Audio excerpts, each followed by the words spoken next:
Estar com Ele na glória. Deus, Ele é fiel, Ele é poderoso, Ele está aqui nessa tarde. E a sua palavra é fiel em dizer que aonde tiver um ou dois ou três reunidos em seu nome, ali o Senhor está presente no meio. Então, o que é bom saber é que Deus está aqui. E se Ele está aqui, Ele pode fazer muitas coisas. 1 Timóteo, capítulo 1, versículo 15, diz assim: esta é a afirmação, é fiel e digna de toda aceitação a Cristo Jesus, que veio ao mundo para salvar os pecadores, do qual eu sou o pior. O apóstolo Paulo, ele escrevendo essa carta aos Timóteo, ele vai relatar a situação que ele estava se encontrando. Porque antes ele perseguia o povo de Deus. A Bíblia vai dizer que logo no começo da história ele perseguiu muito povo. Ele matava os cristãos. E um certo dia ele propôs em seu coração, ele fez uma carta ao imperador da Roma e disse: olha, eu quero ir para Damasco e quero acabar com todos os cristãos, porque não dá mais passeando.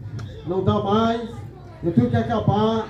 Cada dia que se passa, esses homens estão crescendo e a gente tem que acabar com eles. E ele propôs isso no seu coração, achando que com isso ele ia conseguir alguma coisa. Mas a palavra de Deus, que é fiel e verdadeira, ela é bem enfática em dizer que quando Deus quer salvar o homem do pecado, Ele faz qualquer coisa para que o homem seja salvo por Ele. Jesus, Ele veio à terra. Jesus, Ele veio como homem. Ele veio para salvar a humanidade. Mas a humanidade não queria saber de Jesus. Então Ele disse: eu vou fazer isso. Capítulo 9 de Atos vai dizer que Ele saiu e no meio do caminho uma grande luz apareceu para Ele. O próprio Jesus se revela para Ele e diz: Saulo, Saulo, por que me persegue? E Ele disse: quem está falando comigo? Eu sou Jesus, a quem tu persegue. Naquele momento Deus faz um encontro com ele e diz: você vai na rua direita quando chegar em Damasco, e lá você vai encontrar o profeta Ananias, que vai orar por você e vai fazer uma grande obra, e os seus olhos vão ser abertos, porque no momento que ele cai, a Bíblia vai dizer que ele ficou cego. O que é que está acontecendo hoje? As pessoas estão ficando cegas no pecado, estão cegas no seu próprio entendimento. Elas não compreendem o plano salvífico de Jesus Cristo. Elas não entendem que Jesus veio ao mundo, que morreu e ressuscitou. Muitos acham que Jesus já está no madeiro. Muitos acham que Jesus está em qualquer outra forma de imagem. Não. Jesus, ele está vivo à direita do Pai. Mas em breve ele vai voltar para arrebatar a sua igreja, o seu povo. Mas nós não viemos aqui criticar a sua igreja. Nós viemos aqui falar de Jesus. Por quê? Porque Ele é o verdadeiro caminho, Ele é a verdadeira verdade, é a verdadeira vida. Então só Ele pode transformar. Mas como eu faço, pregador, para Ele transformar a minha vida? Entrega o teu caminho ao Senhor. Salmo 37:5. Confia nele e o mais tudo Ele fará. Se você entrega a sua vida a Jesus, Ele transforma, Ele faz acontecer, porque Ele é Deus. Só que existem pessoas nos nossos dias atuais que não querem entregar a sua vida para Deus. Por quê? Porque o pecado, gente, ele afasta o homem de Deus. Você vê que o pecado começa desde Adão e Eva. Quando Deus coloca Adão dentro do jardim do Éden, Deus fala: Adão, tá aí, tudo é teu, pode comer do bom e do melhor, mas toma cuidado com essa árvore aqui, porque ela vai te trazer um mal. E é o que nós estamos vendo hoje. Hoje as pessoas, elas caminham para o mal e elas não percebem que estão caindo no precipício, estão caindo em um caminho errado que está levando ele à morte. Porque o apóstolo Paulo também vai dizer que o salário do pecado é a morte, mas a salvação é um dom gratuito dado por Deus Então a salvação é de graça. E graça é o quê? Favor imerecido. Eu, Teodoro, não merecia ser salvo, mas Jesus me amou, como amou a todos aqui, amou você também que está ouvindo a palavra, deu a vida por nós e nos deu a oportunidade de aliviar o nosso fardo, que era pesado. E ele levou sobre si na cruz do Calvário.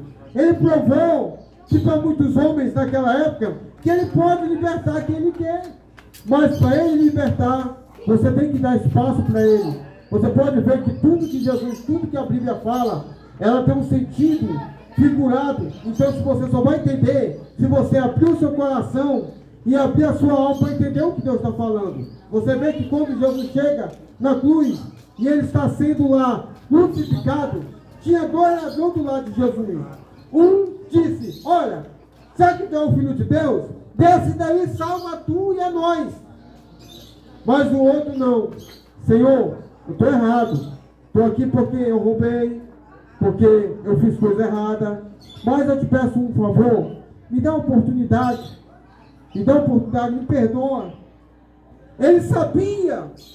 O ladrão sabia que Jesus era o Filho de Deus. E ele também sabia que Jesus estava morrendo ali sem merecer. Sim, mas o ladrão sabia que Jesus não poderia perdoar ele, porque ele sabia que ele estava errado, mas Jesus não. Você não foi crucificado porque tinha que se cumprir a profecia que tinha dito por Isaías e por outros profetas, que o Salvador viria, mas que ele ia morrer. Tudo foi programado, tudo foi feito. Quando eles gritam, soltam Barrabás, ou prendem Jesus, ou prendem Jesus e soltam Barrabás, a multidão grita, solta Barrabás e prendem Jesus. Por quê? Porque eles preferiram Barrabás, que era um ladrão, do que Jesus que fazia. Mas tinha que acontecer tudo isso. Se você perceber, tinha que acontecer também que Judas ia ter que trair Jesus. Está notório na Bíblia. Se você estudar os evangelhos, você vai ver que Jesus falou que um deles ia trair. A gente não podia dizer assim, pode ser um João, pode ser Pedro, pode ser Tiago, mas não. A Bíblia diz que foi Judas. Então, mas nem por isso Jesus deixou de salvar. Jesus continua salvando e dando oportunidade para a humanidade reconhecer o seu pecado, o seu erro. Jesus está aqui te chamando para você receber a graça, que é esse favor imerecido. Paulo, quando ele entra na rua, que ele vai até a Ananias ainda duvidou. Não, eu não vou colocar a mão nesse homem. Por quê? Porque esse homem é perseguidor do Evangelho. Quem sou eu para colocar a mão nesse homem? Não, Senhor, vou não. Vai, Ananias, eu tenho uma grande obra, ele é um vaso escolhido por mim. Quando Deus tem obra na tua vida, tu pode correr para o lado direito, tu pode correr para a esquerda, tu pode se mudar de cidade, tu pode se mudar de estado, de país, mas se Deus tiver uma obra na tua vida, a graça dele vai te alcançar e você vai ser salvo por ele, aleluia. Quando ele entendeu que Deus tinha obra na vida de Paulo, ele põe a mão nos olhos ali, e quando ele põe, ele olha para o Paulo, as escamas dele caem, e ali ele começa a ver, e Deus disse, vai e faz a minha obra, e foi um dos maiores pregadores daquela época, revolucionou a sua cidade, a Macedônia, e toda Roma conheceu que existia um Cristo vivo, que morreu, mas que ressuscitou ao terceiro dia, e toda carta que ele escrevia para alguma igreja, ou seja, de Corinto, ou seja, ao Romano, ou seja, ao Gata, ou seja, ao Efésio, ele estava se referindo a ele, dizendo, amados, perseverai firme. Vocês podem até matar o teu corpo, mas um dia você vai ver o Rei dos Reis, face a face. É por isso que nós estamos aqui. Porque merecemos? Não.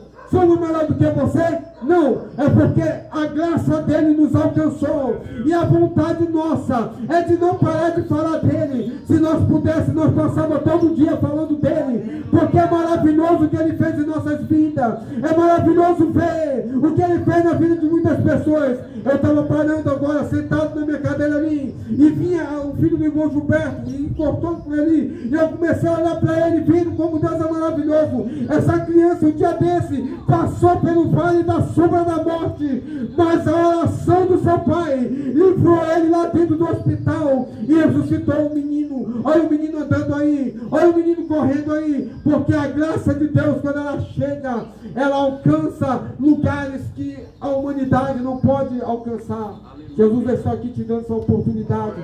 Receba Jesus como Salvador da sua vida. Aceite a Ele e Ele vai transformar o teu viver.